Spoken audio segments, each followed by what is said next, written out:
For the purpose of this video, I think quickly I should give you my definition of dating. Dating is a deeper level of friendship characterized by greater spiritual and intellectual intimacy and connection with the purpose of growing personally, learning about each other, and potentially settling in for marriage. Remember, spiritual and intellectual intimacy only.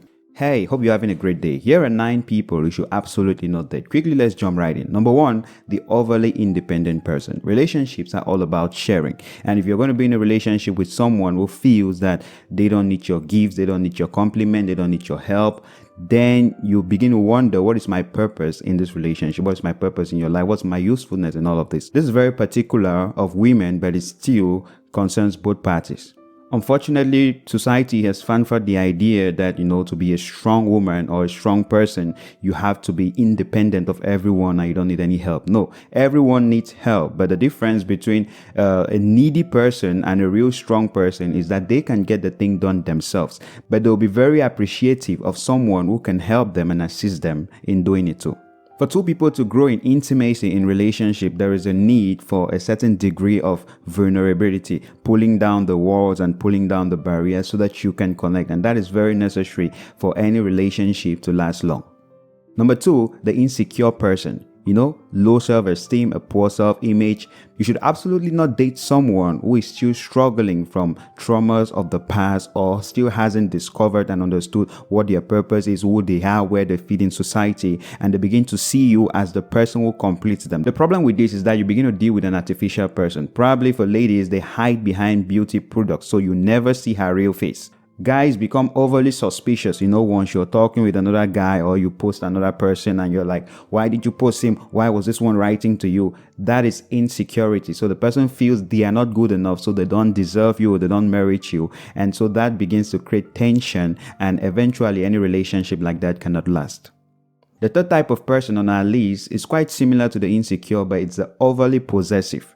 People who are so jealous, usually maybe because of past experiences, and so they begin to feel, because they're in a relationship with you, they own you. They want to know where you were, what you were doing.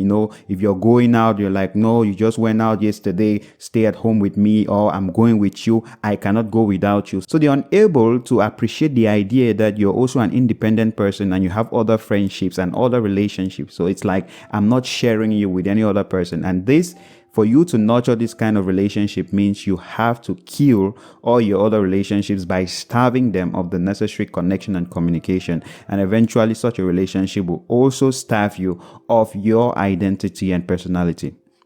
The fourth on our list is an immature person. 2 people coming together are always going to have their differences and disagreements. With maturity is understanding that differences, disagreements are discussed calmly, not screamed at, not cried, not dramatized or attitudized. Okay, so he forgot our anniversary, or he forgot this, he forgot that, so I'm not going to speak to him for 3 years. And that is very, very immature. That's for ladies. For guys, immaturity can be seen in things like, okay, once they are mad at you, they want you to return all the things they ever bought for you. Oh, okay, I'm not more happy. Where are the jewelries I bought you? Bring it back, bring it back. That is a sign of immaturity. You definitely don't want to be entangled with this kind of person. You also see immaturity in people who are too critical. The truth is, life is to be taken simply and to be enjoyed and to be laughed at. So someone who cannot laugh at them or cannot underlook minor things and they are too critical about everything, you definitely don't want to be with them. The fifth on our list is the spoiled kid. People who grew up from a certain background where they had too much freedom and tolerance and liberty, they tend to expect the people they are dating to still treat them like their parents.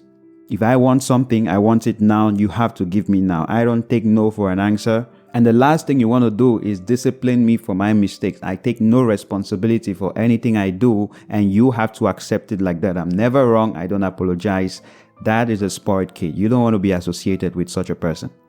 If you're a believer, then you know what the scriptures say about the kind of person you should absolutely not date. So I'm not going to tell you. So I invite you, actually, if you know, comment right down below what you think number 6 type of person you should absolutely not date is, quickly. But I'm going to add this on this type of person. Canality. You can't want to be entangled with someone that you don't share the same principles and values with. One thing it's important to underline is that God loves everyone the same. He doesn't love some kind of people better than the other. But the difference is that others have not yet come to understand His love and to receive the new nature that comes with surrendering and enjoying His love. So it's absolutely immoral for you to engage with such a person with the intention of changing them. So technically, you're on a mission and you're not on a date. Relationships are first and foremost about you appreciating and accepting someone the way they are. And you won't mind if they don't change a thing, but you would appreciate if they could change. But if they never change, you're accepting to take it that way. So dating someone with a secret undercover mission to change them is perhaps one of the most selfish things, because it's not after their own interest that you're pursuing, but after your personal interest. I don't want you to know the Lord because it's good for you and you need it, but I want you to know the Lord so that I can earn my right and ticket to be with you.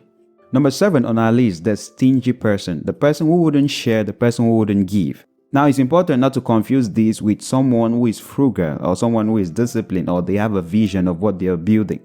The truth is, the evidence of love is in giving. So, for God so loved that He gave. If someone truly is in a relationship and they are unable to give anything, then you shouldn't be with that kind of person. Because the deeper levels of relationship is about you giving yourself for the benefit of another person. So if they're unable to even give the material things at the dating level, how much more about giving themselves in terms of sacrifice of time and resources for the good of the other person. Number 8, the financially undisciplined. Remember, money is at the top of the list of the reasons why people do get divorced, ending marriages, the disagreements about people's spending habits.